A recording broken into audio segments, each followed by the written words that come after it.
திருச்சிற்றம்பலம். திருமூலரையா திருவடிகள் போற்றி போற்றி, குருவடியும் திருவடியும் வணங்கிந்த பதிவை ஆரம்பிக்கலாம் அன்பர்களே. அப்பா சாமி போதும், சிவபெருமானை வழிபட்டது போதும், இனிமேல் நம்ம இந்த கடவுளை வழிபடலாம் அப்படிங்கிற எண்ணம் மனசில் வந்தது அப்படின்னா கண்டிப்பாக இந்த பதிவை பாருங்கள். பெரும்பாலும் இன்றைய காலங்களில் பார்த்திங்கன்னா நம்முடன் இருப்பவரை நம்மால் உணர்ந்து கொள்ள முடியாது. அவரும் தன்னை மறைத்தல் அப்படிங்கிற தொழிலின் மூலமாக மறைத்து கொள்கின்றார். அப்போ நம்முடனே இருப்பவற்றை பார்க்க முடியாமல் நாம் என்னெல்லாம் பார்க்குறோன்னா நம்மளை சுற்றி என்னவெல்லாம் இருக்கோ எல்லாத்தையும் பார்க்க ஆரம்பிச்சிடுறோம். அதுதான் இந்த ஆன்மீகத்திலையுமே நடக்கக்கூடிய விஷயம். இப்போ சிவபெருமானே சிவபெருமானே அப்படின்னு ஏங்கி தவிப்பவர்கள் மத்தியில் அவங்க பார்த்ததில்லை, இன்னும் உணர்ந்தது இல்லை, ஐயனோட அந்த கருணையை கொஞ்சம் கொஞ்சமாக உணர்ந்துக்கிட்டு இருக்கோம் அப்படிங்கிறவங்கெல்லாம் பிடிவாதமாக பிடிச்ச பிடியாக ஒரே பிடியாக பிடிச்சிக்கிட்டு இருப்பாங்க. அவங்கக்கிட்ட நீங்கள் என்ன போய் சொன்னாலும் சிவபெருமானை தவிர வேறு எந்த ஒரு தெய்வத்தையும் அவங்க கனவுல கூட நினைக்க மாட்டாங்க. அப்படிப்பட்டவங்களா நம்ம அப்படின்னு யோசிச்சு பாருங்க. ஆனால் ஒரு சில பேர் ஒரு குழப்பத்திலே இருப்பாங்க. அவர்களை போல ஆட்களையும் நம்மால் பார்க்கத்தான் முடிகிறது. அதாவது இன்னொரு திருநாமத்தில் இறைவனை வழிபட்டிருப்பார்கள், வேறொரு திருநாமத்தில் வழிபட்டிருப்பாங்க. இறைவனோட கருணையினால் என்ன ஆகும் அப்படின்னா, இந்த சிவபரம்பொருளின் கருணையினால் சிவத்தை பற்றின ஒரு தகவல் அவர்களுக்கு கிடைத்திருக்கும். அதன் வழியாக இறைவனை வழிபட வந்திருப்பார்கள். அந்த வழிபட வந்த சமயத்திலே பலரும் பலவிதமாக விஷயங்களை சொல்லியிருப்பாங்க. என்னன்னா, அவரை வழிபட்டால் கஷ்டம் வரும், துன்பம் வரும், இந்த மாதிரி நிறைய விஷயத்தை பற்றி பேச ஆரம்பிக்கிறப்ப எதேர்ச்சியாக அவங்க விதிவசத்தினால அந்த நேரத்தில் ஏதாச்சும் ஒரு துன்பமோ கஷ்டமோ அங்கே வருகிறதுனா இதற்கு காரணம் வழிபாடு தான் அப்படின்னு நினச்சிட்டு வேண்டாம் நம்மளுக்கு இது ஒத்து வராது அப்படின்ட்டு இன்னொரு தெய்வத்தை வழிபட போவாங்க. அப்படி போகிறவங்க பார்த்தீங்கன்னா அந்த தெய்வத்தையும் பிடித்திருப்பார்களா அப்படின்னா கிடையவே கிடையாது. அவர்களுக்கு உள்ள மனக்குழப்பத்தின் காரணமாக அடுத்தடுத்த தெய்வங்களை நாடி சென்று கொண்டே இருப்பார்கள். அடுத்தடுத்த தெய்வம்னா நிறைய தெய்வமெல்லாம் இல்லை, ஒரே தெய்வம் தான். அந்த ஒரு திருநாமத்தை பிடித்து கொள்ள மாட்டார்கள். அவர்கள் மனத்திலே இருக்கின்ற அந்த குழப்பத்தின் காரணமாக இன்னொரு தெய்வத்தோட பெயரை சொல்கிறாங்க, அல்லது இப்போ இருக்கக்கூடிய சித்தர்கள் பெயரெல்லாம் சொல்கிறாங்கன்னு வச்சுக்கோங்க. இந்த ஆலயத்துக்கு போங்க உங்களுக்கு செல்வம் சேரும், இந்த ஆலயத்துக்கு போங்க உங்கள் கஷ்டம் தீரும் அப்படின்னு சொன்னாங்கன்னா உடனே வழிபாட்டை நிறுத்திவிட்டு அடுத்த வழிபாட்டுக்கு சென்று விட வேண்டியது. இப்போ இதெல்லாம் சரியா அப்படின்னு கேட்டோம் அப்படின்னா, அந்த மாதிரி மனநிலையில் நம்ம இருக்கிறோன்னா அது பெரிய தவறு அப்படிங்கிறத மட்டும் எடுத்ததுமே நினச்சிக்கோங்க. போதும் சிவ வழிபாடு அப்படின்னு சொல்வதற்கு நாம் அதன் ஆழத்தை கண்டதில்லை.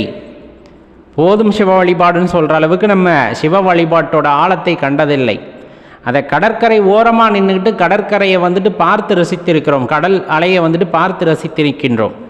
அந்த கடலுக்குள் இறங்கி உள்ளே இருக்கின்ற அழகை பார்த்ததில்லை, அங்கே இருக்கின்ற அந்த உயிரினங்களை கண்டதில்லை, உயிர்களை கண்டதில்லை, அதன் அழகை நாம் ரசித்தது இல்லை. உண்மையில் முத்து எடுக்கணும் அப்படின்னா கடலோட ஆழத்துக்கு போகணும். அப்போ சிவபக்தியில் ஒரு முழுகி போகிறவங்களுக்கு தான் அந்த கடலில் இருக்க முத்து எடுக்கிற மாதிரியான ஒரு அனுபவம் அவங்களுக்கு கிடைக்கும். மாறா அந்த கடற்கரை ஓரத்தில் நின்றுக்கிட்டு நம்ம பார்க்குறோம் அப்படிங்கும் போது அதனுடைய அழகைத்தான் பார்க்க முடியும். சிவபக்தினா இவ்வளோ சிறப்பானது அப்படிங்கிறத பார்க்கத்தான் முடியுமே தவிர அதை உணர முடியாது.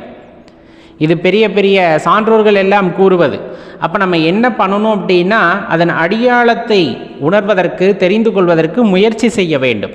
அதனுடைய வேரை உணர்ந்து கொள்வதற்கு முயற்சி செய்ய வேண்டும். மாறாக யாராவது ஒருவர் கூறுகிறார் அப்படிங்கிற காரணத்திற்காக இப்பொழுது சிவபெருமானை வழிபடுகின்றேன், அடுத்து இன்னொருத்தர் சொன்னால் இன்னொரு பெயரில் இறைவனை வழிபடுகின்றேன், இன்னொருத்தர் சொன்னால் இன்னொரு இறைவனை வழிபடுகின்றேன் அப்படின்னா அந்த நிலைத்தன்மை வாழ்க்கையில் இருக்காது.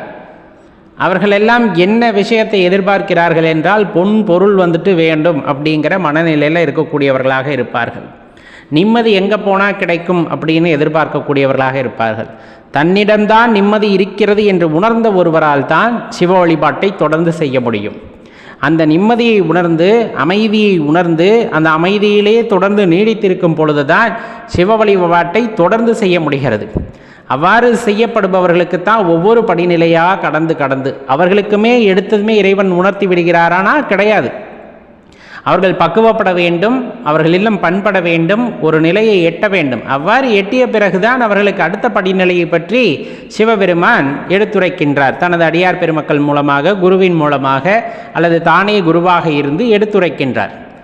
அப்போ தெளிவாக தெரிந்து கொள்ள வேண்டிய விஷயம், இறைவன் பல நாமங்களிலே இருந்தாலும் ஓர் நாமத்தை பிடிக்க வேண்டும், ஓர் நாமத்தை இறுக பிடிக்க வேண்டும். எவ்வளவு துன்பம் வந்தாலும் சரி, எவ்வளவு இன்பம் வந்தாலும் சரி, எவ்வளவு கடக்க முடியாத கஷ்டமாக இருந்தாலும் சரி, அதனையெல்லாம் கடந்து நாம் அவரையே பிடித்திருக்க வேண்டும். அதுதான் உன்னதம். ஒரு திருநாமத்தை சொல்லி திருநாமத்தை வழிபடுங்கள் அப்படின்ட்டு சொல்கிறாங்க. இதை வழிபட்டால், இம்மந்திரத்தை சொன்னால் உங்களுக்கு இவர்கள் வசியமாவார்கள், அவர்கள் வசியமாவார்கள். வசியம் பண்ணி என்ன பண்ண போகிறோம்? வசியம் பண்ணி என்ன பண்ண போகிறோம்? நம்ம மனசவே நம்மளால் வசியம் பண்ண முடியாது. நீங்கள் வசியம் பண்ணி ஒரு இடத்துல நிறுத்துங்க மனசை, கஷ்டம். அப்புறம் பிறரை வசியம் பண்ணி என்ன பண்ண போகிறீங்க? பணத்தை வசியப்படுத்தலாம். பணத்தை வசியப்படுத்தி அடியேன் திருப்பி கூறுவது, உங்கள் மனதை உங்களால் வசியப்படுத்த முடிந்தால் அனைத்தையும் வசியப்படுத்தி விடலாம். அதை விட்டுவிட்டு மாறாக பல நாமங்களிலே இறைவனை வழிபடுவதன் மூலமாக பணம் வசியமாகும் அல்லது இன்னொரு நபர் வசியமாவார், இதெல்லாம் தவறு இல்லையா? நம்ம மனசவே நம்மளால் வசியம் பண்ண முடியல, நம்ம மற்றவங்களை வசியம் பண்ண முயற்சி செய்கிறோம் அப்படின்னா அது பெரிய தவறு. முதலில் நம் மனம் நம் கட்டுப்பாட்டிற்குள் இருக்க வேண்டும். அப்போ அதற்கு ஒரே ஒரு வழி என்னன்னு பார்த்தா, சிவபெருமானை வழிபடுவது, தியானிப்பது. சிவபெருமானை எண்ணி தியானிப்பது. கஷ்டம் யாருக்குங்க வராமல் இருக்குது? இந்த உலகத்தில் கஷ்டமில்லாத மனிதர்களை நம்மளால் யாரையாச்சும் ஒருத்தரை கை நீட்டி காட்ட முடியுமா? இன்னாருக்கு கஷ்டமே வந்ததில்லை, வாழ்க்கையில் அவ்வளவு சந்தோஷமாக இருக்கான்.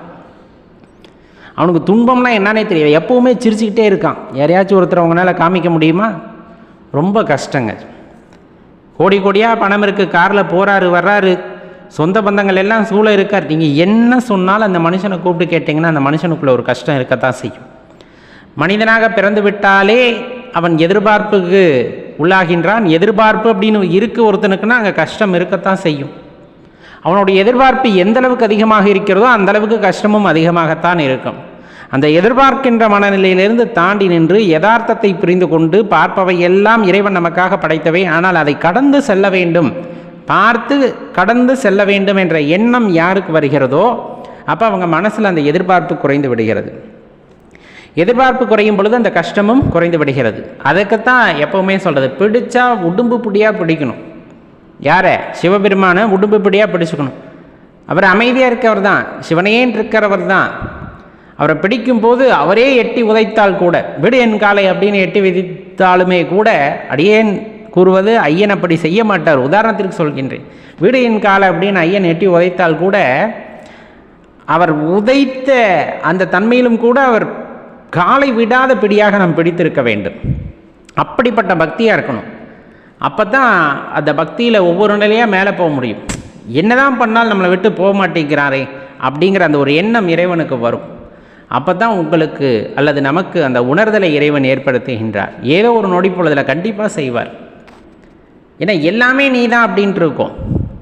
எல்லாமே நீ தான், சகலமும் நீ தான், பார்ப்பவை எல்லாம் நீ தான் அப்படின்ட்டு இருக்கிறப்ப யாராச்சும் இன்னொரு திருநாமத்தை சொல்கிறாங்க, அதை பிடிச்சிக்கிட்டு அப்படியே போங்க, பணம் சேரும் புகழ் சேரும் அப்படின்னாலும் நம்ம மயங்காமல், அந்த மாயைக்கு ஆட்படாமல், எனக்கு தெரிஞ்சது பஞ்சாட்சரம்தான், எனக்கு தெரிஞ்சது பஞ்சாட்சரம்தான், நான் சொல்கிறது பஞ்சாட்சரம்தான், இந்த பஞ்சாட்சரத்தை தவிர என் வாயில் எந்த நாமமும் வராது அப்படிங்கிற அந்த உறுதிப்பாடோடு நம்ம இருக்கோன்னா, இறைவன் சாட்சாத் உடனிருப்பவர் தன்னை வெளிப்படுத்தி, ஏன்னா மறைத்தல் தொழில் செய்து கொண்டிருக்கிறார் அல்லவா, உள்ளிருந்து மறைத்து கொண்டிருக்கின்றார். அப்படி இருக்கிறவர் தன்னை வெளிப்படுத்தி நமக்கு உணரச் செய்து நம் வாழ்க்கையை அடுத்த நிலை நோக்கி கடத்தி செல்வார். அப்படின்னா அதில் கொஞ்சம் கூட உங்களுக்கு சந்தேகம் வேண்டாம், கொஞ்சம் கூட சந்தேகம் வேண்டாம். கண்டிப்பாக அப்பா நம்ம கையை பிடிச்சி அமைதியாக கூப்பிட்டு போவார். நம்ம அவர் போகிற வழியில் அப்படியே போகணும். அப்படியே அவர் என்ன சொல்கிறாரோ அதை கேட்டுக்கிட்டு அப்படியே போகணும். அந்த வாழ்க்கை தான் நம்மளுக்கு ரொம்ப ஆனந்தமான வாழ்க்கை. இதைத்தானே எல்லாருமே எதிர்பார்க்குறோம். கண்டிப்பாக